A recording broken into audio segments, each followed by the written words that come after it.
መልካም ተመልሰናል አድማጮቻችንና ተመልካቾቻችን ይሄ ፌደራሊስት ፐልስ ነው ሰብስክራይብ ያላደረጋችሁ ሰዎች ሲመቻችሁ ሰብስክራይብ አድርጉ ላይክ አድርጉ ላላገኙ ሰዎችም ሼር አድርጉላቸው ከሙዚቃ ሽግግር በፊት አንድ ጥያቄን ጠይቄ ነው የተለያየ ነው ጸግሽ በክሮኖሎጂ ከፍለን የምናየው ነገር ነው ወይስ አይደለም ይሄንን ያነሳውበት ምክንያት ቢያንስ ሁሉም ሰው ባይስማማም ቢያንስ ሁለት አብዮቶች መጥተዋል ኢትዮጵያ ውስጥ የ1974 ላይ አብዮት አይደለም ብሎ የሚከራከሩ ብዙ ሰዎች ያሉ አይመስለኝም የሚያመጡትም ብዙ አሳማኝ ምክንያት ላይኖራቸው ይችላል አብዮት ግን ተደርጓል ነው እና የ1991ንም አብዮት ነው ብሎ የሚገልጹ ጸሐፍት አሉ እና የአንዱን ምናልባት ባንቀበል አንዱን ከተቀበልን ቅድም አንተ ስትዘረዝራቸው እንደነበረ በአብዮቱ ምክንያት እነኚህ ነገሮች ቀርተው እንደዚህ አይነት የሚመስል ኮንሴሽን ተፈጥሯል ብለ ነግረኸኝ ነበረ በአጭሩ ዛሬም ኢትዮጵያ ኤምፓየር ነው ብለ ስለምታምን ነው ወይስ ታሪካዊ የሆኑ ነገሮችን ለመግለጽ ነው ኤምፓየር የምትለው ዘግሽ ዛሬ ኤምፓየር ስለሆነ ነው ምክንያት ዝም ብለ ቅርጹ ነው ካርታው የተቀየረ ነገር አለ በ1900 የነበረው ሞሮለስ ዛሬም አለ በ1900 የነበረው በ1906 የነበረው ሞሮለስ ዛሬም አለ ሰፋ ብሎ ያው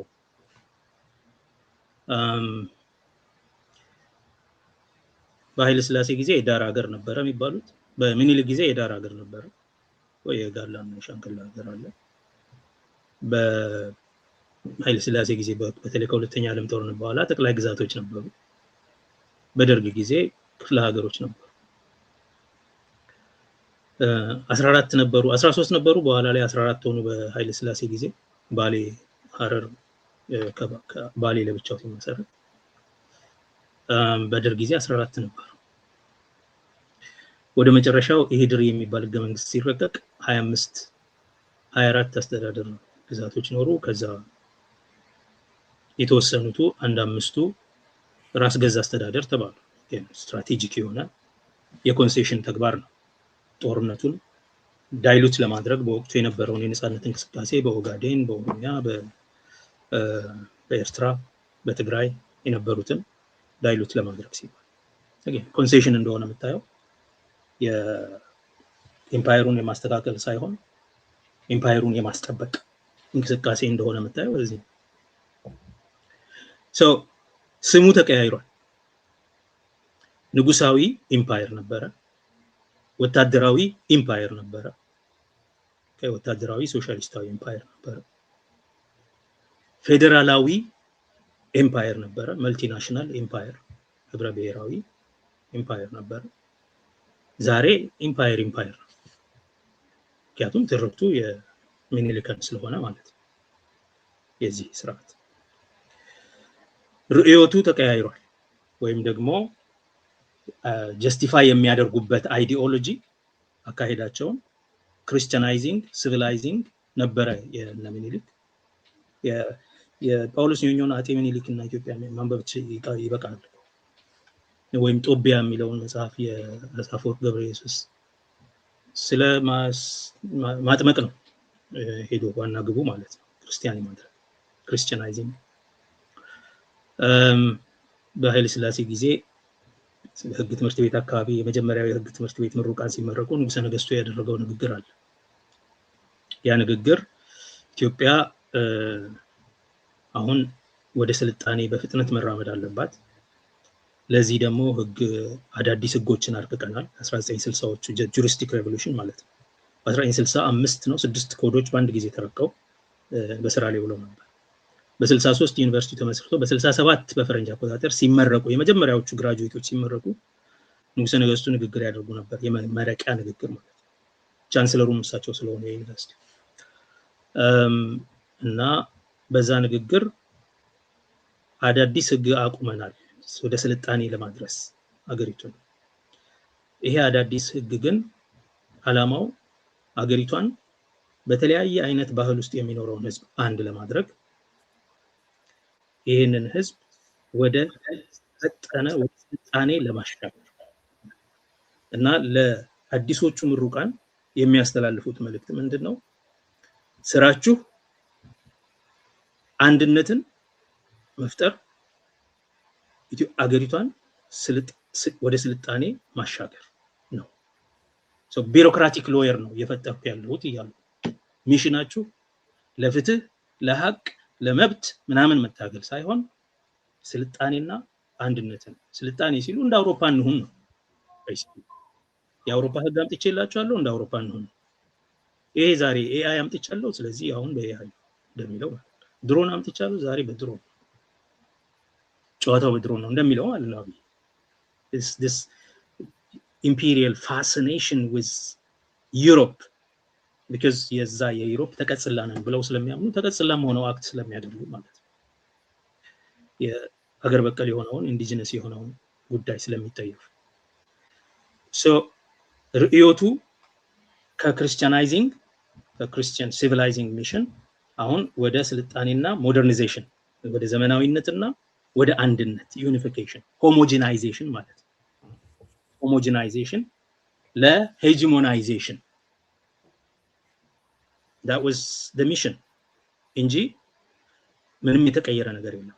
በደርግ ጊዜ ርዕዮቱ ሶሻሊስታዊ ቋንቋ የያዘ ነገር ግን አሁንም እናት ሀገር ወይም ኢትዮጵያ እናት ሀገር ወይም ሞት ነው። ኢትዮጵያ ትቅደም ነው መልእክቱ። ኢትዮጵያ ትቅደም is the basic norm ይላል። ይሄ አሁን የተፈጠረው በጉልበት የተፈጠረው ጉዳይ ቫሊዴትድ ሆኖ መቀጠል አለበት። ዛሬ እንደሚሉን ማለት ነው ብዙ እሳተ ገሞራ ብዙ ደም ተከፍሎበታል። ስለዚህ መቀጠል አለበት። የገዳዮቹ ደም ነው ዋጋ የሚሰጠው እንጂ የሟቾቹ አይደለም። ማይንጂ ስለ ካራማራ ምናምን ነው የሚነገረው እኮ በአብይ ዘመን የገዳዮች ደም ነው መታሰብ ያለበት እያሉ ነው። ኦኬ ሶ እንዳለ አሁን ቅድም ያልኩ ካርታ እና አወቃቀር ኦኬ የዳር ሀገር የነበሩት ሰዎች ዛሬ ስማቸው ይቀየራል። የመንግስቱም ከዚህ ሳይድ ይቀየራል። የጠቅላይ ንጉሠ ነገሥት ጠቅላይ መንግስት ጊዜያዊ አስተዳደር ደርግ የሶሻሊስት ማለት የኢትዮጵያ ህዝብ ዲሞክራሲያዊ ሪፐብሊክ ኢህድሪ የኢትዮጵያ ፌደራላዊ ዲሞክራሲያዊ ሪፐብሊክ ስሙ ይቀየራል በየጊዜው and nobody cared ካየው ማንም ሰው ስለ ስሙ አንቀጽ አንድን አንብቦ የሚያቅሰው ያለ አይመስለኝም። የኢትዮጵያ መንግስት ስሙ የሚለው ማለት ነው አንቀጽ አንድ መንግስቶች ማንም ሰው ግድ ሰጥቶት አያውቅም። ያ ኢትዮጵያ የሚለው ነው ዋናው ነገር የኢምፓየሩ ስም መከተሉ ነው። ኢትዮጵያ የሚቆሰኩሰው የሚመራው ህዝብ አለ። እኔ ከሀገር ቤት እስከወጣ ድረስ ኢትዮጵያ የሚለው ቃል የሚመራው ህዝብ እንዳለ አላውቅም ነበር። እውነቴን ልንገር ውጭ ሀገር መጥቼ ነው are you from Ethiopia ስትለው the greatest offense የሚሆንበት ሰው እንዳለ ያወቅኩ። actually መጀመሪያ ጊዜ ገና በልጅነቴ አሜሪካን ሀገር ለትምህርት ሲሄድ አንድ አበሻ የሚመስል ሰው አይቼ ሰላም ስለው I'm not Ethiopian ምናምን እጄን ዘርግቼለት ማለት ነው አልጨብጥም ነው እና I was shocked. That was 2000 ዓመት ኢትዮጵያ የሚለው አሁን በውጭ ሀገር በሚኖረው ኮሚኒቲ ዘንድ ኢትዮጵያ የሚለው ቃል በጣም ብዙ ሰው የሚያስፈራው ሰው አለ። so ስሙ እንዳለ ነው ያ ስም ማለት ነው። so nobody cared about አንቀጽ አንድን ማንም ሰው በደንብ so ለምንድን ነው የተለያየ ስም ቢደረግም ማንም ሰው ስለሱ ግድ ሰጥቶት አያውቅም ኢትዮጵያ የሚለውን ብቻ የሚወስደው because structure fundamentally ያው ስለሆነ ማለት ነው። ካርታው ያው ነው። የዳር ሀገሮች አሁንም ዳር ናቸው። ስማቸው አንዴ ዳር ሀገር፣ አንዴ ጠቅላይ ግዛት፣ አንዴ ክፍለ ሀገር፣ አንዴ ክልል፣ አንዴ ብሔራዊ ክልላዊ ምናምን ይባሉ እንጂ ያው ዳር ናቸው። የባለቤት አይደሉም። ርዕዮቱ ከማጥመቅ ወደ ማዘመን ወደ ማዋሃድ ወደ ኢትዮጵያን ማስቀደም አብዮታዊት ኢትዮጵያ አብዮታዊት እናት ሀገር ወይ ሞት ኢትዮጵያ ትቅደም እነዚህ ናቸው። ይሄ በነጠቃና በወረራ የተፈጠረ አገር ይቅደም ቫሊድ ነው በሱ ሴክሪድ ነው ይሄ በሱ ላይ አንደራደርም ነው የደርግ እናት ሀገር ኢትዮጵያ ወይ ሞት ሲል ኦቨር ማይ ዴድ ቦዲ ያለ ነው ለዛ ነው የአንቀጽ 2 የራስን እድል የብሔሮችን የራስን እድል የብሔረሰቦች ነው የሚባለው ያኔ የብሔረሰቦችን የራስን እድል በራስ የመወሰን መብት የታወቀ ነው ይልና ነገር ግን የኢትዮጵያ ሉዓላዊ አንድነት ከምንም ነገር በላይ ይላል የመገንጠል ምናምን የሚባለውን ወሬ አይፈቅድም ሶ ይሄ በደም የተዋቀረ አገር በደም ይቀጥላል ነው አስፈሪ እኮ ነው ኢትዮጵያ ወይ ሞት ስትል እንሞታለን ማለት ነው አልሞቱም ሸሹ አልሞቱም አሉ ይኸው በሪሳይክል ተደርገው በነ ታማኝ መልክ በነ ቴዲ አፍሮ መልክ በዘፈን መልክ ይመጣሉ ተመልሰው አልሞቱም አሉ ማለት ኤስቴቲሳይዝድ ነው የሚሆነው አሁን በአርት በከልቸር በኩል ኤስቴቲሳይዝድ ሆኖ ይመጣል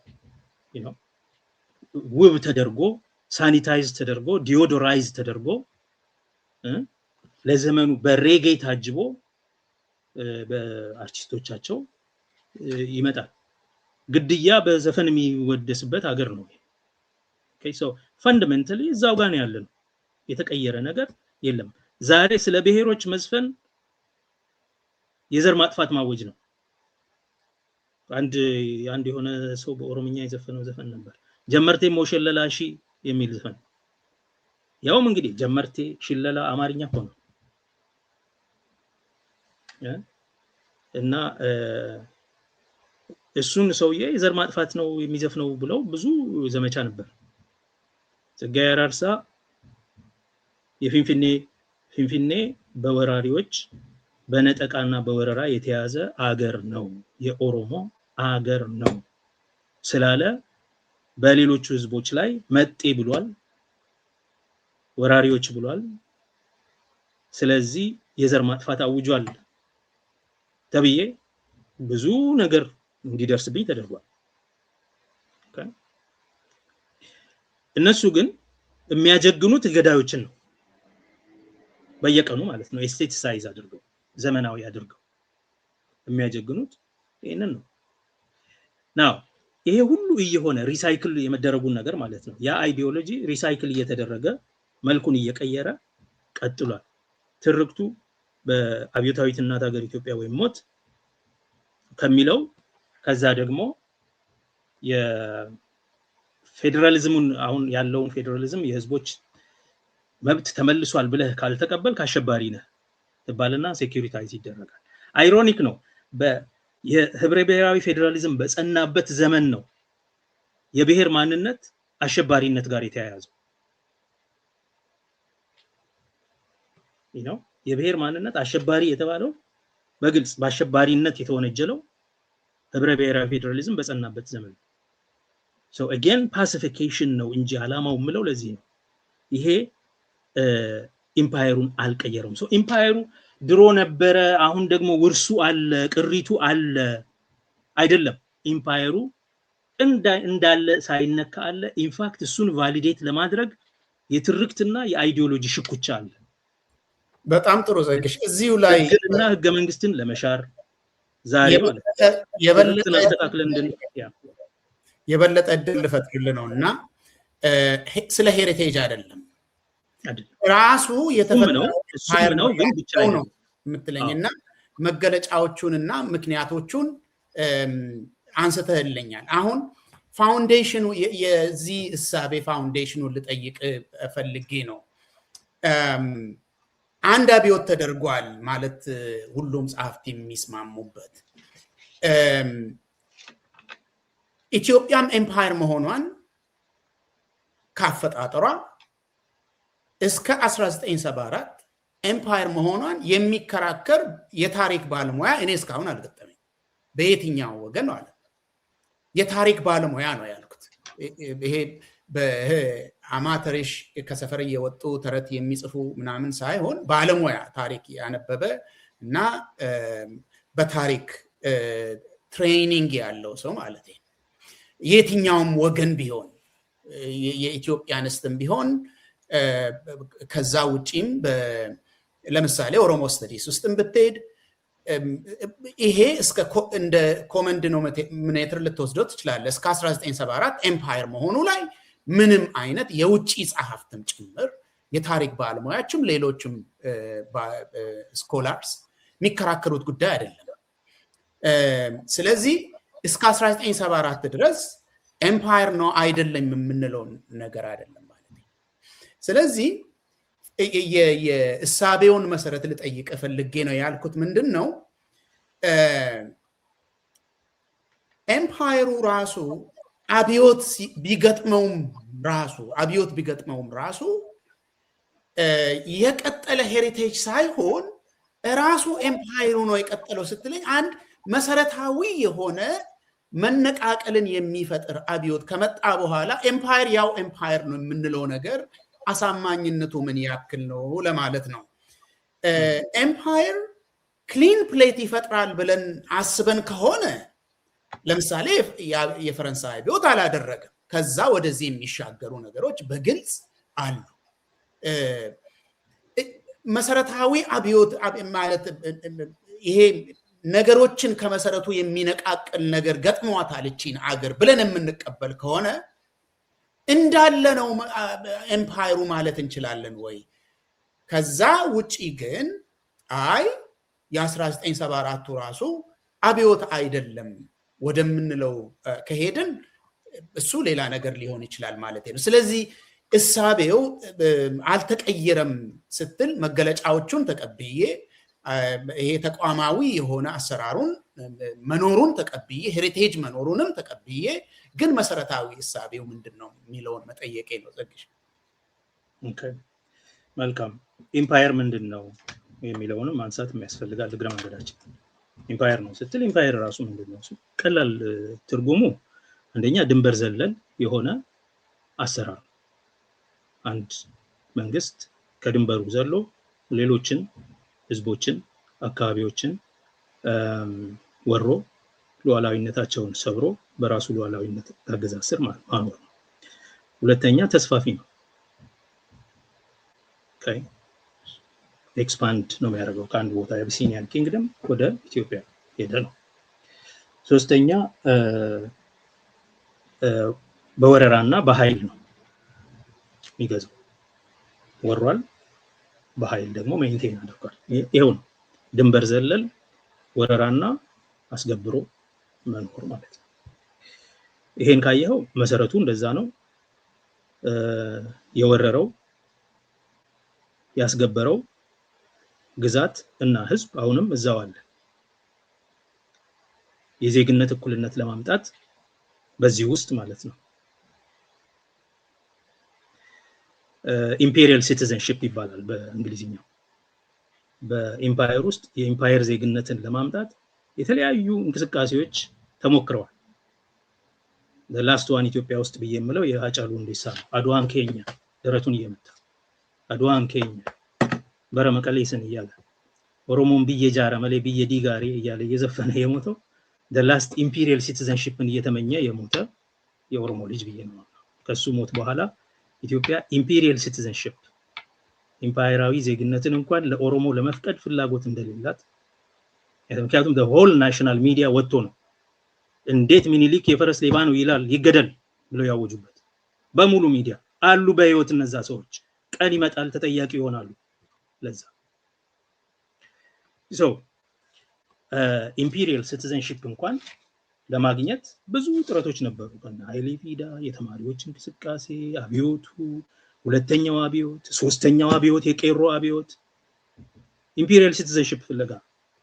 በኢምፓየሩ ውስጥ እኩል ዜጋ ሆነን እንደ ሰው እንቆጠር በእግዚአብሔር የሚል ልመና ነው። ሌላ ነገር እኮ አይደለም።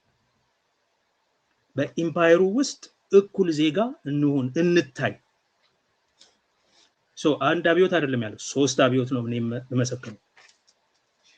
1974ቱ፣ የ1991ዱ፣ የ2018 2014 እስከ 18 ድረስ። በዚህ ሶስት አብዮትን ተቋቁሞ ኤምፓየር ሆኖ ነው ያለው ነው። አብዮት ክሊን ፕሌት ይፈጥራል አይፈጥርም? ኦፍ ኮርስ። እነዚህ አብዮቶች ግን የብሔሮች ጥያቄ አብዮቶች ነበሩ ወይ? የብሔሮች አብዮቶች ነበሩ ወይ? በብሔሮች ቁጥጥር ስር ቀጠሉ ወይ? ሶስቱም አብዮቶች ሃይጃክ ተደርገዋል። የፈረንሳይ አብዮት የቡርዣ አብዮት ነው እንደምታውቀው፣ የቡርዣ አብዮት ነው። ስለዚህ የቡርዣ ሬቮሉሽን ከተወሰነ ጊዜ በኋላ ስታክ አድርጎ እንዲሁም ወደ ኢምፓየር ተመልሷል። ከዛ በኋላ ሪፐብሊኩ ሰከንድ ኢምፓየር ተርድ ኢምፓየር እየተባለ ማለት ነው። ናፖሊዮን ተርድ ድረስ መተናል እስከ 1848 እስከ 1872 ብዙ አብዮት ነው የወለደው የፈረንሳይ አብዮት 89 48 72 ፓሪስ ኮሚዩን እነዚህ ማለት ነው። ይቀጥላል። ለምን ሃይጃክ ይደረጋል? በሪአክሽነሪ ፎርስስ ሃይጃክ ይደረጋል። የኢትዮጵያ ኢምፓየር የኢትዮጵያ አብዮት በ1974 በህዝብ እንቅስቃሴ ፍጹም መሪ በሌለው ሁኔታ አንድ ከሌ ነው የኢትዮጵያ አብዮት ጀማሪና ባለቤት የሚባል ሁኔታ በሌለበት ከዳር እስከ ዳር በህዝብ እንቅስቃሴ ያ መንግስት ከወደቀ በኋላ ስልጣኑን የተቆጣጠረው ግን ወታደር ይዞ እኔ ነኝ ወደዚህ መመራችሁ በቃ ቆይ ቀስ እያንዳንዳችሁ ማለት ጀመረ ማለት ነው። የተለያዩ የፖለቲካ ኃይሎችን መታ፣ የቀይ ሽብር አካሄደ። በዚህ መንገድ ነው ቀጥለው ኢትዮጵያ ወይም ሞት። ስለዚህ ኢምፓየሩ ይቀጥል፣ ተረጋጉ ነው ያለው። ተረጋጉ፣ ወዴትም አትሄዱ። ሃይጃክ ነው በ19 ያኔ ሃይጃክ አይደለም የተደረገው። አብዮተኞቹ ስልጣኑን ያዙን። የሜዳው ያስፈራል። ስለዚህ ከምንበታተን የሆነ ሰላም የምናደርግበት መንገድ የምናስቀጥልበት መንገድ እንሞክር። እሱም እውነተኛ እንዳይሆን ደግሞ እውነተኛ የብሔር አክተሮችን ከውስጡ ተመቶ ማለት ነው። በ91 ሽግግር ምናምን ተፈጠረ።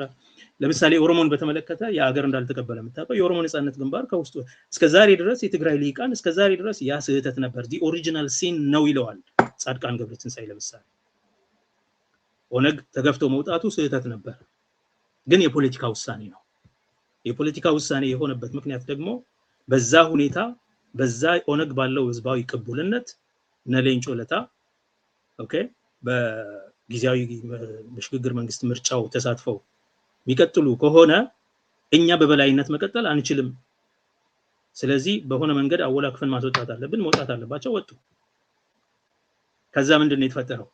ለኔቲቭ አድሚኒስትሬተር እነ ፒዲኦ ፕሌስ ሆልደር ሆነው ተቀመጡ ማለት ነው። አሁን ከማዕከል የሚመጣ ልሂቅ ሳይሆን የሚያስተዳድረው አካባቢውን የዛው የአካባቢው ልጅ ለማዕከሉ ያስተዳድርለታል የሚል ማለት ነው።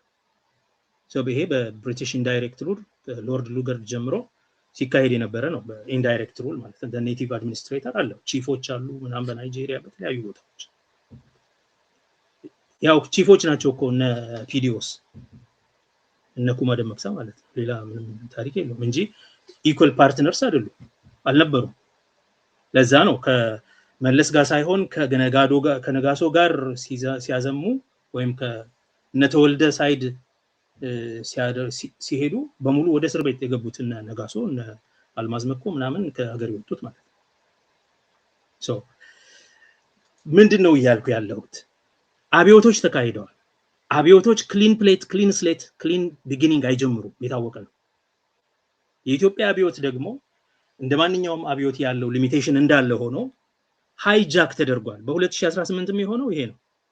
አሁን በቃ ተረጋጉ፣ አሁን እኔ ያሻግራቸዋለሁ፣ አሁን በቃ ኦሮሞ ስልጣን አሁን ማጋት ነው የሚያስፈልገው። ይሄ ደግሞ ሲነግረ የኦሮሞን ጥያቄዎች እንመልሳለን በተባለው መንገድ እንኳን አይደለም። ፍቅር፣ መደመር፣ አንድ ሆነን መንግስቱ እኮ ትልቅ መሪ ነበረ፣ ኃይለ ሥላሴ ሚኒሊክ እኮ በጣም በማለት ነው የጀመረው። የመጀመሪያ ቀን ምን ለማለት ነው? አብዮቶቹ መሰረታዊ ሊሚቴሽን ኖሯቸው ክሊን ስሌት አለመጀመራቸው ብቻ ሳይሆን አብዮቶቹ ተነጥቀው በሪአክሽነሪ ፎርስስ ተነጥቀው ወዳልተፈለገ አቅጣጫ የሄዱበት ሁኔታ ነው ኢትዮጵያ ውስጥ ያለው። ኢንፋክት የሶስተኛው አብዮት ውጤት ሚኒሊክ the third ሶስተኛው ሳልሳዊ ሚኒሊክ ጋር የወሰደ the birth of the ሚኒሊክ the third ጋር የወሰደ ምክንያቱም ሪአክሽነሪ ነው ስልጣኑን የተረከበው። ይሄ ሁሉ ሲሆን ኢሚዲየትሊ ሪአክሽነሪዎች ስልጣኑን ሲይዙ የመጀመሪያ ነገራቸው የመጀመሪያ ስስታቸው ሰቀቀናቸው ኢምፓየሩን ማኖር ነው። አብይ አህመድ በኦሮምኛ በኦቢኤስ ላይ ቀርቦ በአማርኛ ከመዓዛ ብሩ ጋር ቀርቦ በ2018 ገና ስልጣን በያዘ በወራት መካከል ያለው ብየ ሐምብስኔራ አገርን ከመጥፋት አድነናል አቆይተናል የሚል መሲሃዊ ንግግር ነው የተናገረው። ይሄ መሲሃዊነት በመንግስቱም ነበረ በአብይም አለ። በየጊዜው የሚሉት ነገር ምንድነው? ሀገርን ማዳን የሚለው አባዜ ውስጥ ይገባል። ከህዝብ ጥያቄ ወደ ኢምፓየርን የማዳን የማኖር ጥያቄ ነው የተገባው። ስለዚህ ኢምፓየሩ እንዳለ ነው ያለው። ሄሪቴጅ አለ። የኢምፓየር ሄሪቴጅ አሁን ኢምፓየሩ ፈርሶ ሄሪቴጁ ቢቀጥለው ለምሳሌ ፖስት ኮሎኒያል ስተዲስ በተደጋጋሚ እንደሚያሳዩት የብሪቲሽ ኤምፓየር አገሮቹን ከለቀቃቸው በኋላ ኦኬ the track of relationship ማለት ነው አሁንም የኢምፓየሩን መስመር የተከተለ ነው። ከካሪቢያንም ከአፍሪካም ከኤሽያም ከባንኮክም ያንን መስመር የተከተለ ነው። ቋንቋቸው እዛው አለ፣ የትምህርት ስርዓት እዛው አለ፣ ፖሊሲዎቻቸው እዛው አለ፣ ፓርላሜንታሪ ሲስተም ዌስትሚኒስተር ሲስተም እዛው አለ። ይሄ ሄሪቴጅ ነው፣ ውርስ ነው። የኢምፓየር ውርስ የሚቀጥልበት ሁኔታ አለ። ስለዚህ ያንን ውርስ ለመስበር አንቲ ኮሎኒያል የነበረው ትግል፣ ጸረ ቅኝ ግዛት የነበረው ትግል፣ አንቲ ኢምፔሪያል ጸረ ኢምፓየር የነበረው ትግል ምን ሆነ? ዲኮሎኒያል የሚባል ሆነ ማለት ነው። አሁን ምንዋጋው አእምሯችን ውስጥ ካለው ኮሎኒያሊዝም ጋር ነው፣ በተግባር ካለው ጋር አይደለም የሚለው የመጣው ለዚህ ነው። በአውሮፓ እንደምታውቀው ኢምፔሪያል ስተዲስ፣ ፖስት ኮሎኒያል ስተዲስ፣ ካልቸራል ስተዲስ እነዚህ ፊልዶች የሚያጠኑት ያንን የሄሪቴጅ ጉዳይ ነው። እኛ ሀገር ሄሪቴጁን የማጥናት ነውር ነው። ሄሪቴጁን እንኳን ማጥናት ማንሳት ራሱ ነውር ነው። እኔ ግን ከሄሪቴጅ ያለፈ ሙሉ መዋቅሩ ፊት ለፊት አለ እያልኩ ሙሉ መዋቅሩ ኢትዮጵያ ውስጥ ዛሬ ኢምፓየራዊ ዜግነት እንኳን የዜግነት እኩልነት እንኳን ነው ማይፈቀደው ነው። አጫሉና ቴዲ አፍሮ እኩል ድምጽ የላቸውም እዛ ሀገር። አንዱ ይገደላል፣ አንዱ ይወደሳል፣ አንዱ ይሸለማል፣ አንዱ ይሰደዳል። ኦኬ ገዳይ ይዘፈንለታል ማለት ገድል ተደርጎ ይወራል። የኢምፓየሩ ጀግኖች ጉዳይ። የኢምፓየሩ ቪክቲሞች ግን ሐውልት ለምን ይቆማል በአኖሌ ይባላል። ዛሬ የሚኒሊክ ሐውልት ይወደሳል፣ ይጌጣል፣ በዋክስ ምናምን ይሰራል። አኖሌ እንዴት ይቆማል ይባላል። ጨለንቆ እንዴት ይቆማል ይባላል። So the empire is still here. Geographically it is here. Structurally it is here.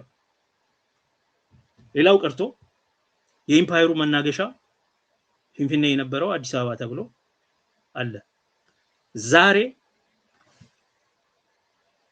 የአገር ዋና ከተማው ዋና ከተማው አዲስ አበባ የኦሮሞ ነው ሲባል እንዴት ሆኖ እንዴት በምን ተአምር እንኳን በዚህ ከተማ ላይ እንኳን የሥራ ቋንቋ ኦሮምኛ ከተደረገ ራሴን እገላለሁ ያለ ፖለቲከኛ የአዲስ አበባ መስተዳድር ምክር ቤት አባል የሆነ ሰው ሁሉ ያለበት ሀገር።